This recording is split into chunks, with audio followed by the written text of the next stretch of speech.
Hi, Chef John, and we're talking about food. Today we're talking about vegan vegetarianism, whether or not it's really a good idea, whether you should, and why do some people take up this lifestyle. And it's a real hot button issue simply because it's not just about what you're eating. There's some environmental, there's moral issues involved, and we're going to try to cover some of that today. We're going to talk in depth about it. Let me start by saying I'm not a vegan. I'm not a vegetarian. I love meat. I eat meat, and I'm not giving up my meat. So let's make that perfectly clear. Some of the people that I have talked to have said that killing is wrong. You cannot kill anything for any reason whatsoever. All life is precious. All life is to be sustained. Okay, there's an argument to be made there. I mean, the Bible says, "Thou shalt not kill." It doesn't say thou shalt not kill cows. It doesn't say thou shalt not kill other humans. It says thou shalt not kill. However, further in there, you find examples of sacrifices of lambs and things like that unto the Lord. So you can take that several different ways, any way that you want. You can read on and find other references. That's something that can be interpreted 100 different ways. Personally, I'm not a hunter. I don't even own a gun. I don't really have any desire to go out in the woods and shoot something for dinner. I don't have to. I make a decent living. I can afford groceries, so I do my hunting and gathering at the grocery store. There are some people out there who hunt out of necessity, and that's fine. There's nothing wrong with that. Use all of that deer, use all of that meat, use all of the skin, use the bones, use every bit of it. Just make sure that doesn't go to waste, because going out and killing for sport and just for the fun of it, well, that's wrong. If you go out in the woods and you shoot something and you just leave it to rot, that's wrong. That's just, it's murder. That's all it is. It's not survival. Killing for survival is one thing. Killing for fun is another. Now, you can argue that this happens in the animal kingdom. This is true, because I know if I'm out walking through the woods looking for a deer to shoot and some big old bear comes up behind me, he's not going to think twice about turning me into lunch. But he's doing the same thing. He's killing for his survival. He's going to eat me so he can live to see another day. That's understandable. I get that. Now, you can also look and say, this is the way of nature. This is the way it is. This is the way it's intended. Well, yeah, but also take a look at other things, infanticide. Chimpanzees are known to kill their young. Birds are known to destroy nests and kill younger birds so that they can mate with the mother and hopefully reproduce with them so they take their eggs out. Some of the more lower species, the salamanders and all, they're into cannibalism. They will eat each other. I remember when I was a kid, we had a pet hamster. Actually, we had two pet hamsters, and when one of them died, after it died, the other one ate it. So we don't do that. That thought just freaks me out. So just because it's found in nature doesn't necessarily mean that it's something we should do. That's the point that I'm making right there. The other thing you can look at is say, okay, I'm going to be a vegetarian or vegan, and I'm only going to eat plants.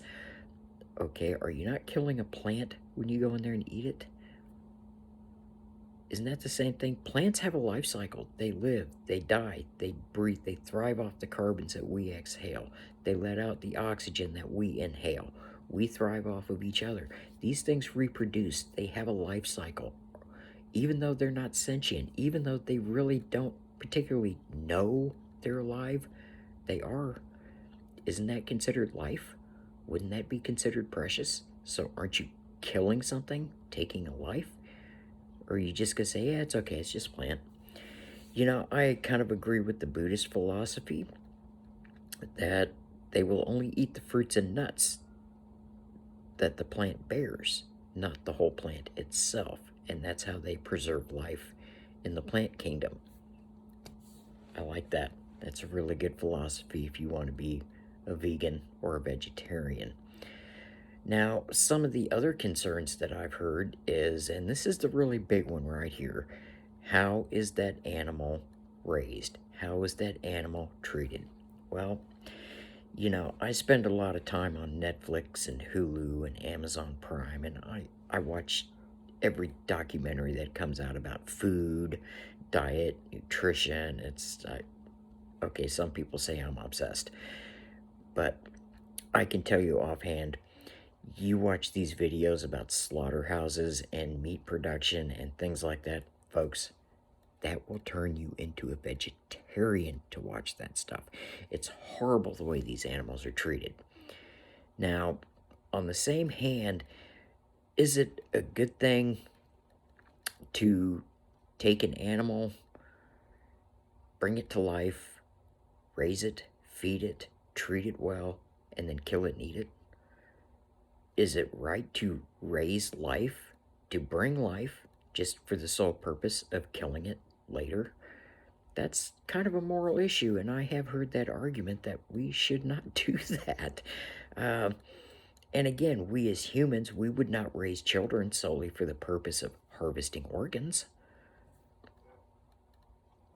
So is it right to do these with these animals? I mean, really, is a pig's life more precious than a human life? That's the argument that I've heard. That just because we're at the top of the food chain, we're the big bosses, we're the ones who run things on this planet, doesn't mean we get to run roughshod over everything underneath us. So that's the other argument that I've heard. Now let's talk about the environment for a minute. Yes, cows fart.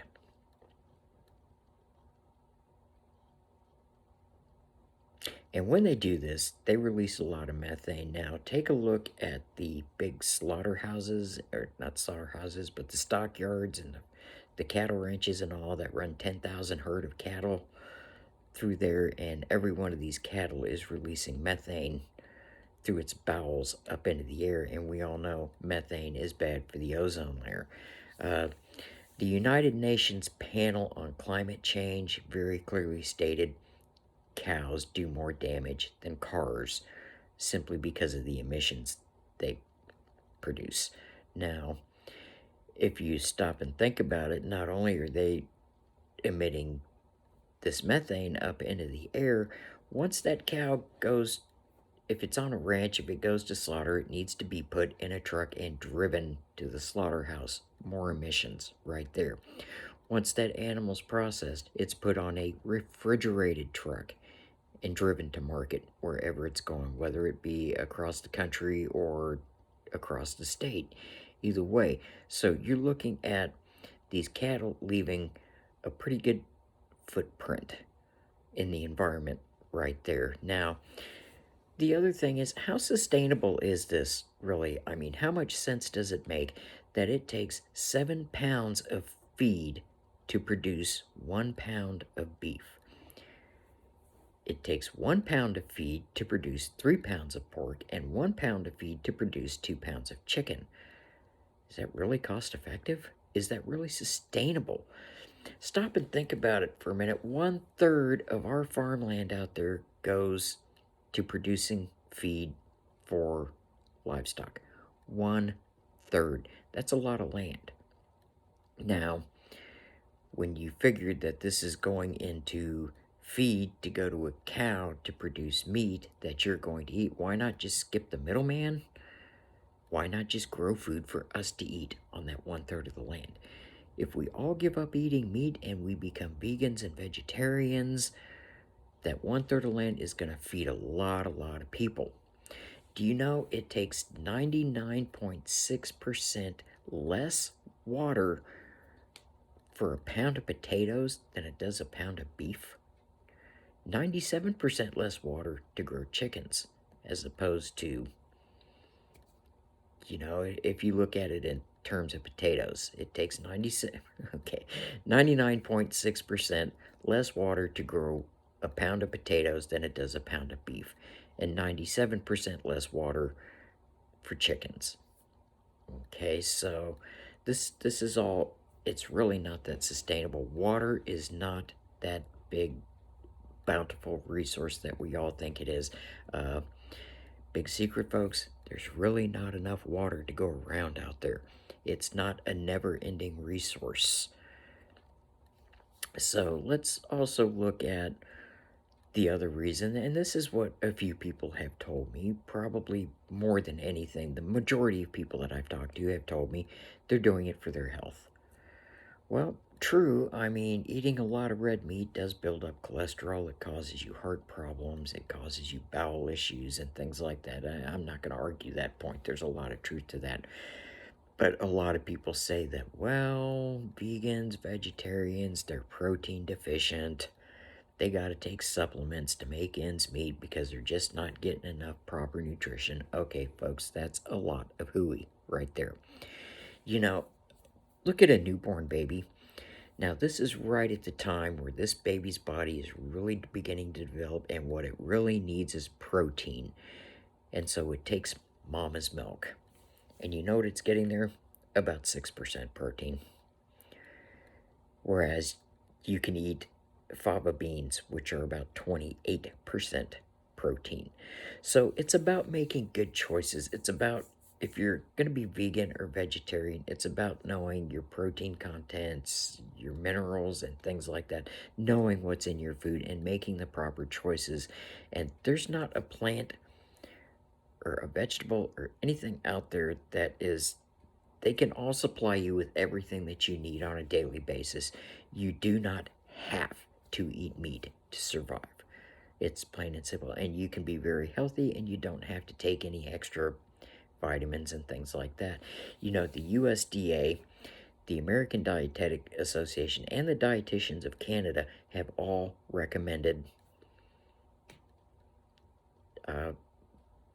vegetarian diets. You know, and stop and think for a minute. Now, if you're out there walking through the woods and some huge gorilla comes after you, yeah, you know, those great big silverback gorillas that can like rip you in half and not even think about it because they're so freaking strong. They're some of the strongest, most powerful animals on earth. Yeah, well, they're also vegetarians. So are elephants, so are rhinos. Actually, cattle are vegetarians, and horses too. These are all big, strong, powerful animals that could like beat the tar out of us in a second if they wanted to, and they're all vegetarians. So there is definitely a lifestyle involved in that. There's no reason why you can't live a very, very healthy, nutritious, good life as a vegetarian or a vegan. Now, the other thing I've heard is a lot of people are on campaigns and they want to ban meat. Can we do that? Can we ban meat? Can we shut down the stockyards? Can we shut down the slaughterhouses? Can we shut down all these big meat production facilities? Well, technically, yeah. There's no reason why we can't. The legislatures, I'm sure, have the power to do that. Of course, the beef and pork lobby industries are huge. They're not going to stand for it. It would be one big fight. But they do have the power to do it.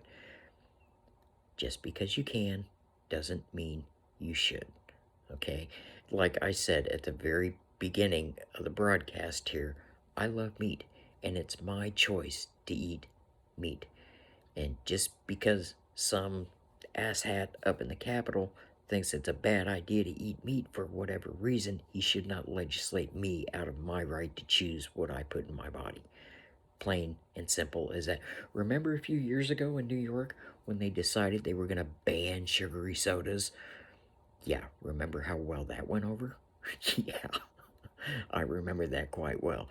You know, we have a freedom of choice and we need to have that. And there's nothing that irritates me more than legislatures trying to legislate morality, trying to tell me by law how I should think and how I should live my life. It's not right. And none of us should ever stand for anything like that. So I'm all about free choice and such.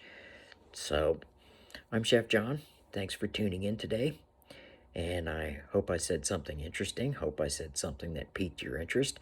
If I did, send me an email. That's Jeff at chef-john.com. That's my website. You can go in and read my blogs. A lot of what I talk about here is on the blogs. I go into a little bit more detail here than I do on the blogs. And there's also the podcast, All Things Food, which you can find wherever you pull your podcasts. So if you're into podcast listening, hey, go find me. Be more than happy to, and I want to hear your comments and I want to hear your suggestions. johnhbarnes57@gmail.com. Hey, send me an email. If you think I'm an idiot, tell me I'm an idiot. If you like what I'm doing, tell me you like what I'm doing. I want to hear your opinion. If you have a show idea or something you want to hear my opinion on or hear me ramble on about, let me know. Until then, happy eating.